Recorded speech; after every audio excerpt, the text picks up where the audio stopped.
वृद्धि हो, सबकी आयु रोगी हो, आयु अल्पायु हो। अल्पायु रहेंगे तो क्या करेंगे? भगवान की आराधना ही नहीं कर पाएंगे। तो आयु में सब क्या वृद्धि हो सके, क्या है आरोग्यता पूर्ण हो। सबसे बात है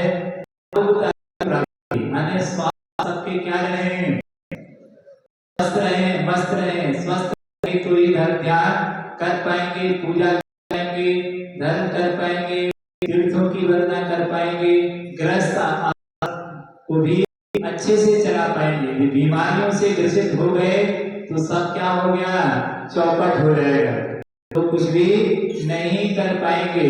पहला सुख है निरोगी काया, तो हर आत्मा प्रत्येक क्या हो, सुखी हो, रोगी ना हो। रोगी नहीं तो सब समस्याओं से वो भर जाएगा, लेकिन अस्वस्थ हो गया तो फिर टूट जाता है, फिर जीवन में कुछ भी नहीं कर पाता है। तो इस प्रकार आरोग्यता, ऐश्वर्य समृद्धि हो, आरोग्य ऐश्वर्य हो, समृद्धि हो, धन पैसा हो, आदि प्रतिष्ठा आदि के लिए प्राप्त हो, और सब वृद्धि अस्तु माने हो। इसके लिए ग्रस्त के लिए बताया जा रहा है। वह अपने सारे ग्रस्त संबंधी सारे कार्य करता है, तो इनमें वो क्या चाहता है, वृद्धि चाहता है। तो एक ही लक्ष्य लेकर चलते हैं कि हमें क्या हो जाए, आत्मस्वरूप की प्राप्ति हो जाए। पर ग्रस्त आत्मस्वरूप के साथ साथ गृहस्थी में चलाने के लिए और की भी कामना करता है, जिससे उसकी गृहस्थी अच्छे से क्या हो, चलती रहे, उसमें किसी प्रभाव किसी प्रकार से उसमें उसे हानि हो। तो इससे ऐसे काम करता है तो कोई बाधा नहीं है। सकाम भक्ति, निष्काम भक्ति। फिर धर्म शिष्य पर शिष्य वर्ग, और क्या कह रहे हैं हम, स्वशिष्य और पर शिष्य वर्ग में प्रसन्न हो गए। क्या हो गए, समीचीन धर्म का अनुकरण करने वाले, धर्म शिष्य धर्म के मार्ग पर चलने वाले, और पर शिष्य वर्ग प्रसन्न। तो यहाँ कर रहे हैं कि संधर्म समीचीन का अनुकरण करने वाले शिष्य समूह, वर्गातुता समूह, और पर शिष्य वर्ग समूह। और क्या है, पर शिष्य वर्ग समूह क्या हो, भगवान प्रसन्न हो गए। अब पर शिष्य डाला हुआ है, पर शिष्य सद्धर्म स्वशिष्य, पर शिष्य प्रसुरंतुना।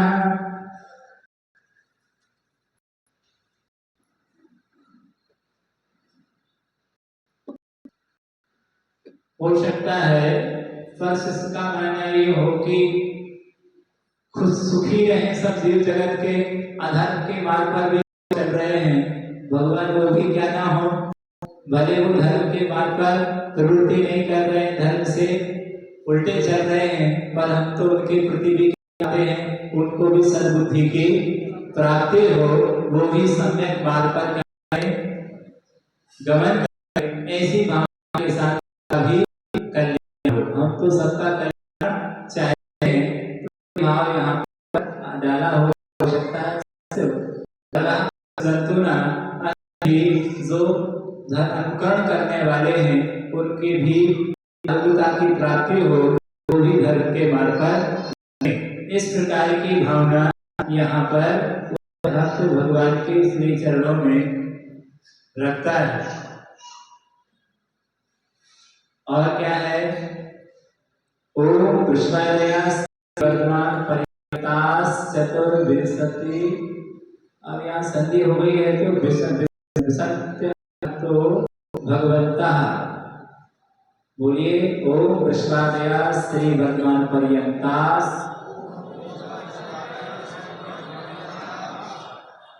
तो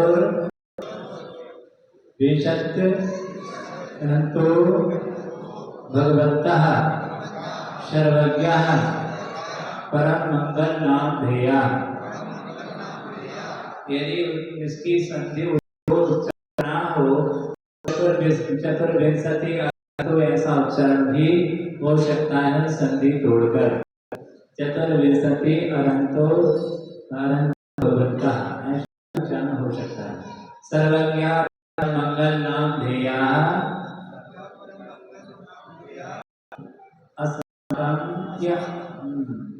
यहाँ पर नाम बोलना। यहाँ मूत्र से सिद्धि सिद्धिम तन्वन्तु सद्धर्मेषु। यहाँ मूत्र से सिद्धिम प्रत्यक्षन्तु नः। बोलिए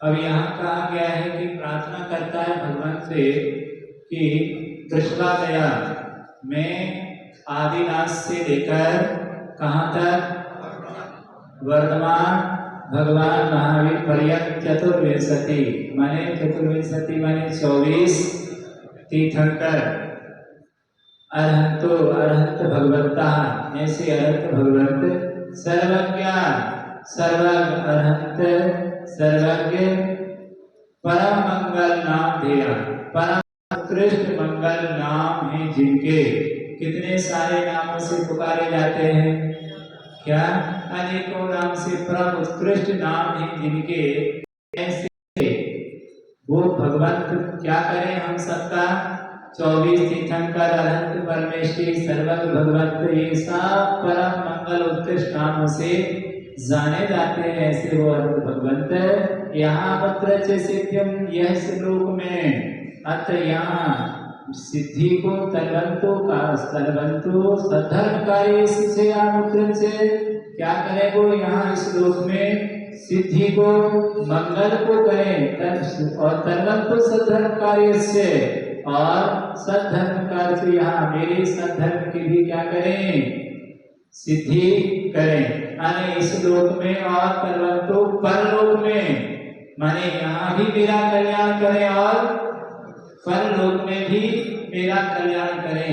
माने यहाँ भी उनकी कृपा बनी रहे मेरे सिर पर उनका हाथ बना रहे और जब गति से मैं गत्यांतर हो जाऊं दूसरी गति में चले चला जाऊं तो भी उन भगवंतों की का आशीर्वाद मुझे उनकी कृपा क्या है बनी रहे। ऐसा ना हो जाऊं कि इस जन्म में तो भगवान की शरण मिली अगले जन्म में शरण ना मिले। तो यहाँ कहते हैं कि मुझे भगवान आपका जन्म जन्म तक क्या मिले। हाँ वो जितने भी नामों से जाने जाते वो सब भगवान मुझे सिद्धि को दें। कर्मफल लोक में भी सद्धर्म कार्य के प्रणाम मुझे यहाँ अमुत्र श्लोक में सिद्धि प्रत्यक्ष तुला सिद्धि को देने वाले होवे प्रसन्नता करने वाले होवे प्रसन्न तुला कल्याण करने वाले होवे। माने दोनों जन्म में जब तक मुझे निर्वाण की प्राप्ति ना हो तब तक उनका आशीर्वाद मुझे सतत निरंतर मिलता रहे। मैं किसी भी गति में मेरा जन्म हो जाए मनुष्य बनो अथवा मनुष्य के बाद देव बन जाऊं जिस भी पर्याय में चला जाऊं वहां मेरी ऊपर उनका आशीर्वाद अनुकंपा हमेशा बनी रहे। उनके ही आशीर्वाद से मेरे कार्य की क्या होगी सिद्धि होगी। ऐसा मैं अपने आप में क्या हूँ समझ रहा हूँ जान रहा हूँ। ऐसा उसका यहाँ पर भाव है कि आपका अभिषेक शांति धारा की है। कहीं ऐसा ना हो जाए कि अगली बार ना मिले तो मुझे ये कार्य हमेशा ऐसा अवसर कार्य हमेशा अनेक जन्मों तक क्या होता रहे। आपके शासन में मुझे मेरा जन्म हो सतत आपकी सेवा करने का मुझे हमेशा मौका मिलता रहे। मैं इसी तरह शांति धारा आदि जो क्रिया है इसको मैं करता रहूं। ऐसी भावना के साथ उसने यहाँ पर भगवान के श्री चरणों में अपनी शांति धारा के माध्यम से अपनी एक भावना प्रेषित की है। देखिए, भावना अपने आप में भावनाशिनी होती है। जब भावना मन से अंदर से संस्थान्वित होकर के कर दी जाती है तो भावना हमारे लिए हमारे भाव का नाश करती है। तीर्थंकर जैसी प्रकृति का क्या करती है? बंद करती है। जाके रही भावना जैसी भावना होगी वैसा ही क्या होगा? कार्य होगा। इसलिए हमें बार बार भावना भाना चाहिए। 16 कारण भावना भाने से तीर्थंकर बन जाता है। क्या बन जाता है? बार बार भाने से वो बन जाता है। तब हम बार बार भावना भाएंगे तो क्या होगा? जिसकी प्रति भावना भाई गई है उसको लाभ मिले ना मिले, लेकिन जो भावना भा रहा है उसको नियम से क्या होगा? उसकी भावना व्यर्थ नहीं जाएगी, क्योंकि जिसके प्रति भावना भाई जा रही है जरूरी नहीं उसका लाभ मिलने के लिए उसका अपना पुण्य चाहिए उसके लिए, तभी हमारी भावना से वो उपकृत होगा। यदि उसका पुण्य नहीं होगा तो हमारी भावना व्यर्थ भी जा सकती है। पर हमें हमारे लिए अपने प्रति यदि हम उसके प्रति भावना भाते हैं तो उसका फल हमारे लिए बहुत अच्छा मिलेगा। इसलिए कुछ नहीं कर पा रहे हैं, सहयोग नहीं कर पा रहे हैं, किसी को दुख दूर नहीं कर पा रहे हैं, तो कम से कम दुख दूर करने की भावना तो क्या कर सकते हैं? दुख दूर भले नहीं कर पा रहे हैं पर संवेदनशील तो हम जरूर करेंगे। उन संसारी प्राणियों के दुखों को दूर करने की भावना तो हम अवश्य रखेंगे। जहाँ तक बनेगा वहाँ तक दुख दूर करेंगे। अभी हम सब नहीं है सबके दुख दूर करने में, लेकिन भावना भाने में तो हम समर्थ हैं कि सबके प्रति हम भा सकते हैं। सारे ऋषि मुनि सबके प्रति, समस्त जीवों के प्रति ये हमारी शुभ भावना है। तो ये शुभ भावना आत्मा श्रावक का धर्म होता है। वो इस तरह से शुभ भावना भा करके बहुत बड़ा कार्य करता है। तीर्थंकर जैसी प्रकृति का वध वह श्रावक कर लेता है। क्या भा करके? इतनी बड़ी भावना भाता है, विश्व कल्याण की उदार भावना भाता है, बार बार भावना भाता है, बार बार इस प्रकार का कार्य करता है। 3 कम 9 करोड़ राजों को मैं आहार दूंगा। अब कभी दिए नहीं है, लेकिन भावना तो कितनी बड़ी है उसकी कि मैं 3 कम 9 करोड़ राजों को क्या करूं? दान दूं। मैं 3 कम 9 करोड़ राजों को चौका लगाऊंगा। ये महाराज तो भावना नहीं भा सकते कि 3 कम 9 करोड़ राजों को मैं चौका लगाऊं, लेकिन श्रावक ये भावना भा करके वह बहुत बड़े पुण्य का संचय करने वाला होता है। तो उसे ऐसी सकल भावनाएं निरंतर भाते रहना चाहिए। इसलिए इस बात को उन्होंने आपको कहा गया है कि यह शांति धारा मुराज नहीं करते हैं, श्रावक करता है। और श्रावक इस प्रकार की भावनाएं निरंतर भाता रहता है। साधु का गौण रूप में धर्म है सुपयोग, और शुद्ध उपयोग प्रधान रूप में उनका धर्म होता है। जब वो शुद्ध उपयोग में नहीं ठहर पाते हैं तब वो क्या होते हैं? अपर दशा में आते हैं, सुउपयोग में आते हैं, और वो सुउपयोग में सबको मोक्ष मार्ग का उपदेश देते हैं कि तुम्हें ऐसा करना चाहिए, ऐसा करना चाहिए। श्रावक तो असुर से बचकर पूरा उसका धर्म प्रवृत्ति परक होता है, और वह पूरे क्षण यही भावना भाता रहता है कि भगवान सबका कल्याण हो, हम मुनि बने। जो मुनि बन गए हैं वो स्वस्थ रहें, उनका संयम अच्छे से पालन हो, मैं उनके संयम में साधक बन सकूं। ऐसी भावना भाने वाला बहुत बड़े पुण्य का संचय करने वाला होता है कि हमारे निमित्त से यदि दूसरों का संयम बच जाता है तो बहुत बड़े पुण्य का कार्य है। किसी का संयम में यदि हम सहयोगी हो जाते हैं तो बहुत बड़ा कार्य होता है। हमें दूसरों के नियम संयम में सहयोगी बनना चाहिए। यदि कोई का नियम संयम शिथिल हो रहा है तब हमें उसे स्थिरीकरण करके सहयोग करके और उसे क्या करना चाहिए? अच्छी तरह से हमें सहयोग करना चाहिए। देखिए, राम आदि सीता आदि वीरान में जब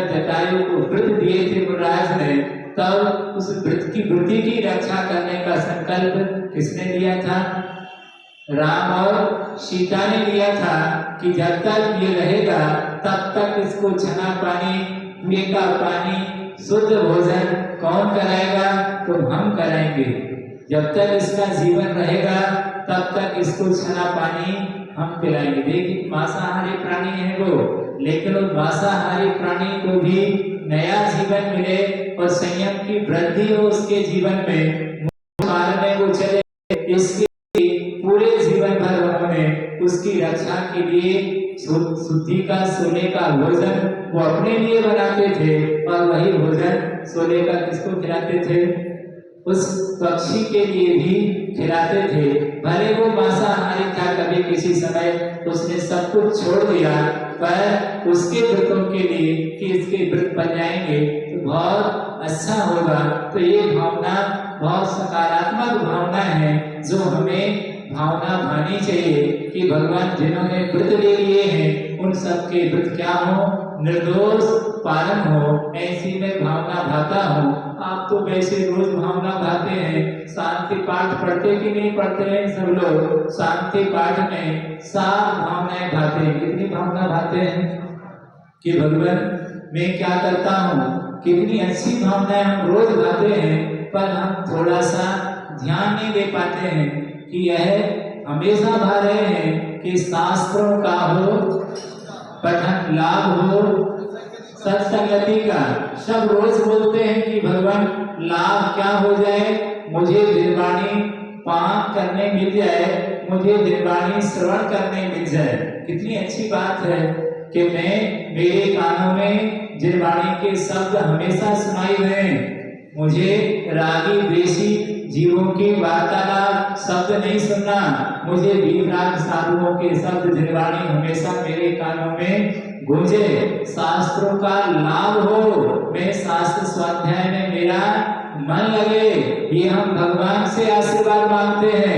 यदि मैंने आपकी पूजन की है, आपका अभिषेक किया है, जो कुछ भी किंचित मैंने कोई भला कर्म किया हो, कोई पूजन की हो, तो उसका फल, यदि पुण्य का फल मिल रहा हो मुझे, तो ये 7 बातें मैं आपसे मांगता हूँ कि भगवान ये 7 बातें मुझे दे देना। शास्त्रों का लाभ हो जाए, मैं स्वाध्याय कर सकूं, पढ़ सकूं, इतनी बुद्धि मुझे दे देना। मेरी बुद्धि स्वाध्याय में सतत लगी रहे, मैं स्वाध्याय की चर्चा सुन के दिमाग आउट ऑफ ना हो, मैं वहां से भागूंगा। आप ही तो स्वास्थ्य स्वाध्याय में लाभ लो। क्या लाभ हो सत्संगति का? और दूसरी बात, मैं व्यसनी लोगों की संगति नहीं चाहता। मैं कैसे लोगों की संगति चाहता हूँ? धर्मात्मा जनों की संगति चाहता हूँ। साधु समागम मुझे हमेशा हमेशा प्राप्त रहे। मैं साधु बन पाऊं या ना बन पाऊं, पर साधु के समागम पाने की भावना मैं हमेशा रखता हूँ, क्योंकि साधु के पास में रहूंगा, उनसे मुझे जबरदस्त चीज मिलेगी जो दुनिया में कहीं नहीं मिलेगी। वो गुरु महाराज के पास साधुओं के बीच रह करके संवेग वैराग की भावना मिलेगी। मुझे कैसे संवेदना समाधि करनी है, ये उनके जीवन से हमें बहुत कुछ मिलेगा जो दुनिया में कहीं नहीं मिलेगा। तो कहता है कि साधु लाभ चाहिए, सत्संगति चाहिए, और क्या करूं, क्या कहूं? दोष ढांकूं सभी का। क्या कह रहा है? लाभ हो सत्संगति का, सद्वृत्तों का, सुजस कह के दोष ढांकूं सभी का। हे भगवान, मैं तीसरी बात मुझे मिल जाए कि मैं वृद्धि धर्म का गुणानुवाद गा सकूं, मेरे मुख से निंदा का शब्द ना निकले, अपमान का भाव ना आए, व्रतों के प्रति घृणा का भाव ना आए, व्रतों के प्रति हमेशा लेने का भाव बना रहे। श्रेष्ठ करके मैं गुणानुवाद हमेशा गाता रहूं कि व्रत ही मेरे जीवन की संपत्ति है, व्रतों से ही मेरा कल्याण होगा। मैं व्रतों को स्वीकार नहीं करूंगा तो मेरा कभी भी कल्याण नहीं होगा। व्रतों के प्रति मेरी भावना हमेशा बनी रहे, और जो वृत्ति है उनके व्रतों का निर्दोष पालन हो, ऐसी भावना मेरी हमेशा बनी रहे कि भगवान उन गुणी जनों को देख हृदय में मेरे प्रेम मन यादे बने, जहां तक उनकी सेवा करके यह मन सुख पावे। ऐसी भावना मेरी हमेशा बनी रहे।